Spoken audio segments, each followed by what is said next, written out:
Okay, let me tell you about my neighbor, Mike Porter. Mike's backyard was his happy place. Quiet suburban street, you know the type.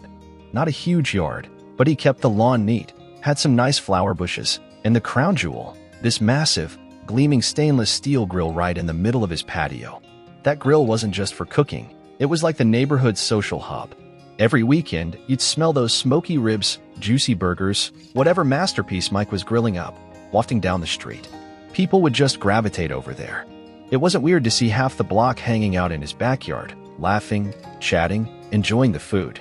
This one Saturday started out perfect. Beautiful weather, clear skies, gentle breeze, sun shining. Mike, sporting his King of the Grill apron, he took his grilling seriously, was getting ready for his usual weekend cookout. Carefully arranging the charcoal, lighting it just right. The guy was a pro. That first puff of smoke rising up was like the official signal, barbecue starting soon. His next-door neighbors, the Williams, a sweet elderly couple, waved from their porch. They'd lived here forever and absolutely loved Mike's barbecues, always stopping by for a bite.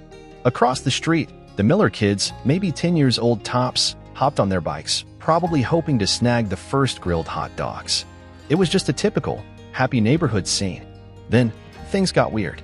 From the house on Mike's other side, the tall wooden gate creaked open. Out steps Brenda. She was new, moved in maybe 2 weeks before, and already had a reputation for being intense. Thin woman, late 30s, always looked like she'd just sucked on a lemon. Had this short, choppy hair dyed this unnatural bright green that totally clashed with the neighborhood's beige vibe. Usually wore t-shirts with slogans like "Save the Planet" or "Meat is Murder." "Hey, Mike," she called out, her voice sharp, cutting through the pleasant morning air. Mike turned, spatula in hand, flashed his usual friendly grin. "Hi, Brenda. How's it going?" He was genuinely trying to be neighborly, break the ice. No smile back. Brenda marched right up to the edge of her yard, arms crossed tight, eyes darting to the smoke coming from Mike's grill. Her lips curled. "Do you realize what you're doing to the environment?" she snapped, loud enough for the Williams and the Miller kids to hear. "That smoke is toxic. It's polluting the air we all breathe." Mike blinked, totally blindsided. It's just a barbecue," he said, trying to keep it light. "Been doing this for years. Kind of a neighborhood tradition." "Well, maybe it's time for that tradition to end." Brenda shot back, stepping closer. "Do you have any idea how harmful grilling is? The carbon emissions. And don't get me started on the smell. It's disgusting." Mike scratched his head, looking genuinely baffled. "Look, I'm sorry if the smell bothers you," he said finally. "But it's just once a week, and honestly, everyone else seems to enjoy it."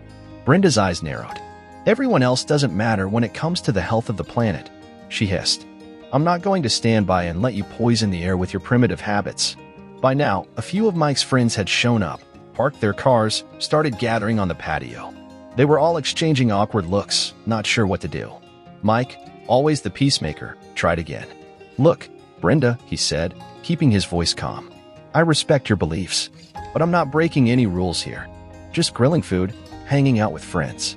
If something specific is bothering you, maybe we can talk later." She didn't budge. Glare hardened, fist clenched. "You think this is about my beliefs?" she snapped. "This is about right and wrong. What you're doing is wrong, and I won't allow it."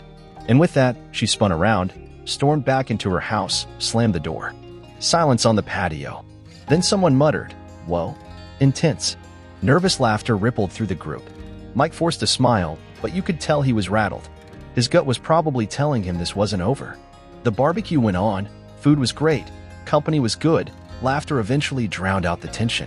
But Mike kept catching glimpses of Brenda, peeking through her curtains, face like thunder. It was creepy, like being watched. That night, cleaning up, Mike couldn't shake the feeling he'd made a serious enemy. Brenda's words, her anger, her threat, it seemed so extreme. But Mike knew some people just thrive on drama.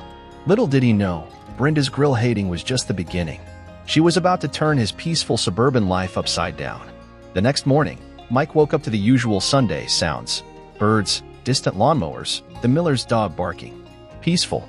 Almost enough to make him forget yesterday's drama with Brenda. He made coffee, opened the back door to enjoy the morning air on his patio. The grill sat there under its cover, looking innocent.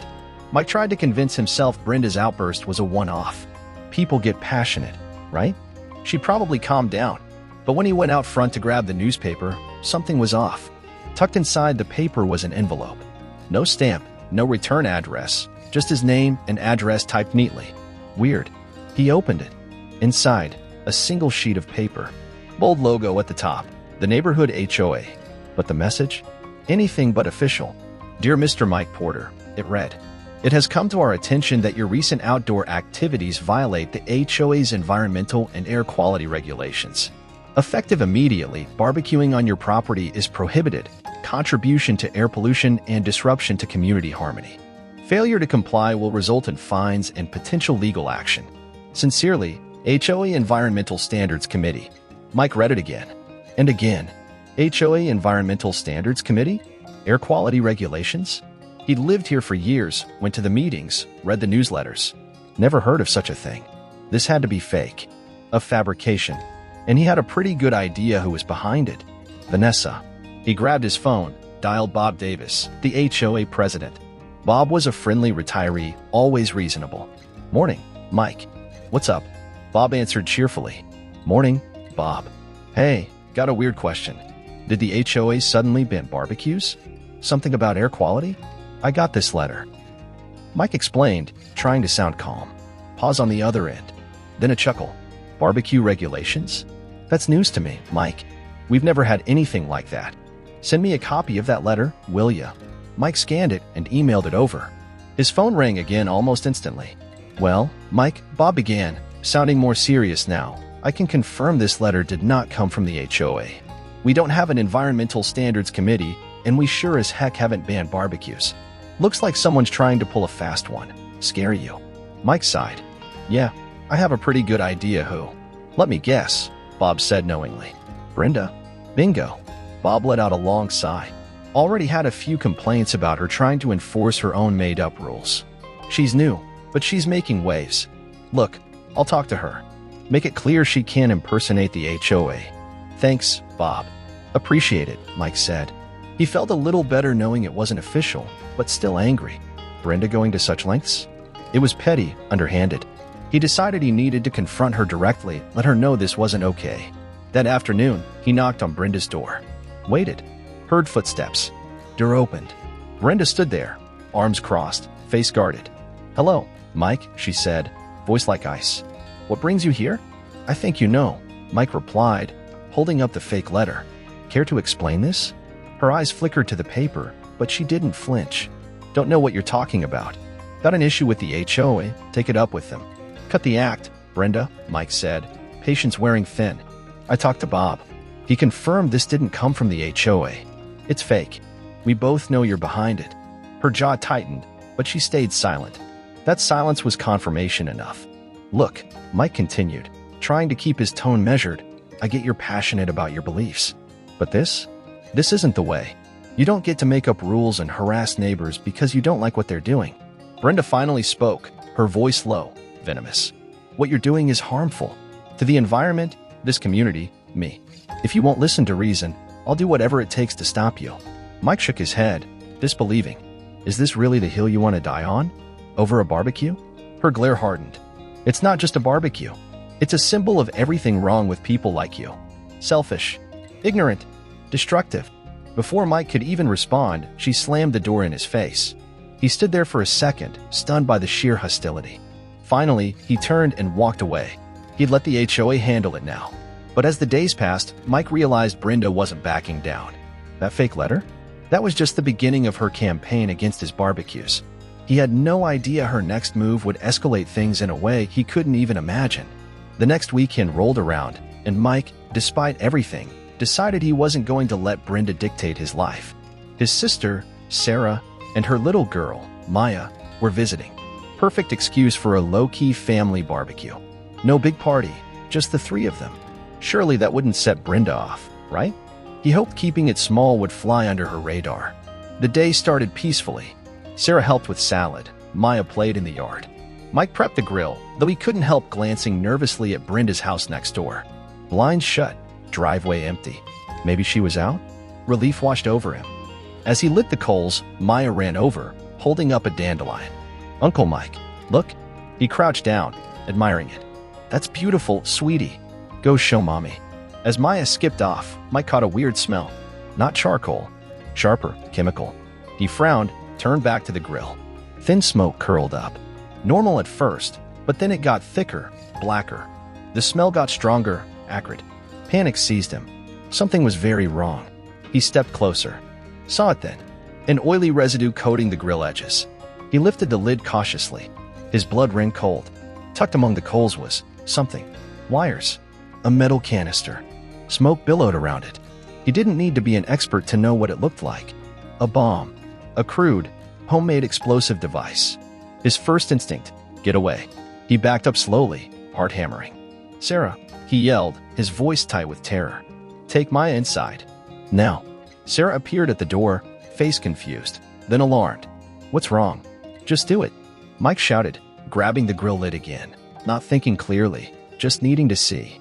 He cautiously lifted it again. Yep, definitely not supposed to be there. "Sarah, call 911. She grabbed her phone, hands shaking, dialing frantically. Mike kept his eyes glued to the grill, praying it wouldn't go off. The smoke was thick now, the chemical smell overwhelming. Waiting for the sirens felt like an eternity. Sarah kept Maya distracted inside while Mike stood frozen outside, watching the smoking grill. Finally, flashing lights, sirens wailing. Police, fire department. They secured the area immediately. A bomb squad officer cautiously approached Mike. He quickly explained what he found. The officer nodded grimly, ordered everyone way back. After what felt like forever, they managed to disarm the device. The officer in charge came over, his face pale and serious. "You're damn lucky, Mr. Porter," he said. "This thing was unstable. Lit the grill a few minutes sooner. Could have been catastrophic." My stomach twisted. Who would do this? I asked, though a sick certainty was already forming. The officer hesitated. "Hard to say for sure. But based on what you told us about your neighbor, well, it's a strong lead we'll be pursuing vigorously." The police took Mike's statement, collected the device as evidence, assured him they'd investigate thoroughly. As they packed up, Mike felt completely numb, then a wave of cold dread washed over him. Brenda. She hadn't just sprayed his grill with water. She had escalated to something potentially lethal. He couldn't sleep that night. Every noise made him jump. How had a disagreement over barbecue smoke turned into this? The next morning, Bob Davis, the HOA president, knocked on his door. "Mike, I heard what happened," Bob said, his voice full of genuine concern. "Are you all right?" "I'm fine, Bob," Mike managed, though he felt anything but. Bob shook his head. "This is completely out of hand. We need to address this as a community immediately." They talked for an hour. Bob promised to call an emergency HO meeting to discuss Brenda's behavior and figure out how to stop her before someone got seriously hurt. As Bob left, Mike felt a tiny spark of hope. Maybe, with the community united against her, they could put an end to Brenda's reign of terror. But deep down, a part of him knew it wasn't over. She'd crossed a line into dangerous territory now. And looking out at his backyard, his once peaceful sanctuary, Mike couldn't help but wonder, with a chilling fear, what she would do next. The emergency HOA meeting was tense. You could feel it hanging in the air the moment you walked into the community clubhouse. Usually, this place hosted potlucks and kids' birthday parties. Tonight, it felt like a courtroom. Everyone was whispering, glancing nervously towards the front where Bob Davis, the HOA president, stood looking grim. Mike got there early, armed with copies of the fake HOA letter, screenshots of nasty text Brenda had apparently sent other neighbors. People started sharing once the bomb scare happened, and the official police report number. Though the investigation was ongoing, he needed to lay out the whole terrifying timeline. Bob called the meeting to order right at 7 p.m. "Thank you all for coming on short notice," he began, his voice serious. "As many of you know, we've had some deeply disturbing incidents recently, culminating in a dangerous situation involving one of our residents, Mike Porter. This meeting is to address these concerns and decide how we, as a community, move forward." Mike went first. He stood at the front, holding his documents, trying to keep his voice steady. He recounted everything, starting with the first confrontation, the fake letter, the escalating harassment, the water hose incident, and finally, the horrifying discovery of the explosive device in his grill. "I've always loved this neighborhood," Mike said, looking around the packed room. "It felt like a place where people looked out for each other. But lately, that hasn't been the case. What Brenda did, it wasn't just a neighborly dispute. It wasn't just harassment. It was dangerous. It put my family, my friends, potentially all of us, at risk. I'm here tonight to ask for your support in making sure this never, ever happens again." The room was dead silent for a beat. Then, murmurs started. Hands shot up. One by one, neighbors stood and shared their own experiences with Brenda. Mrs. Williams, the elderly woman next door, spoke first. "She's been hostile since day one," she said, her voice trembling slightly. "Tried to be friendly, but she just glares. What she did to Mike, that's not just mean. It's scary." Another neighbor, Mark, chimed in. "She tried to enforce her own crazy rules on me too. Left a note on my car, said it was an eyesore, and threatened to report me to the HOA. It's a perfectly normal sedan." More stories tumbled out, complaints about noise that didn't exist, accusations about pets wandering that hadn't, demands about landscaping that went against actual HOA rules. It became terrifyingly clear Brenda wasn't just targeting Mike. She was trying to impose her will on anyone who didn't fit her narrow view of how things should be, using intimidation and lies. Finally, Bob gave Brenda a chance to speak. She stood up, posture rigid, face defiant, that same sour expression etched onto her features. "This is a witch hunt," she declared, her voice rising. "All I've ever wanted is to make this community better, more environmentally conscious, quieter. But instead of appreciating my efforts, you're all ganging up on me." "Better for who, Brenda?" Mike interjected, unable to stop himself. "Terrorizing your neighbors isn't making things better." She glared daggers at him, but didn't respond directly. Bob raised a hand for order. "Brenda," he said, his voice heavy, "the evidence against your behavior is substantial. Multiple residents have reported harassment, and your actions have escalated to a dangerous level. Do you have anything to say about the device found on Mr. Porter's property?" Brenda's eyes darted around the room.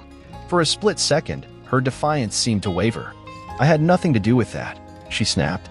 "This is all being blown way out of proportion." Bob nodded slowly, his face grim.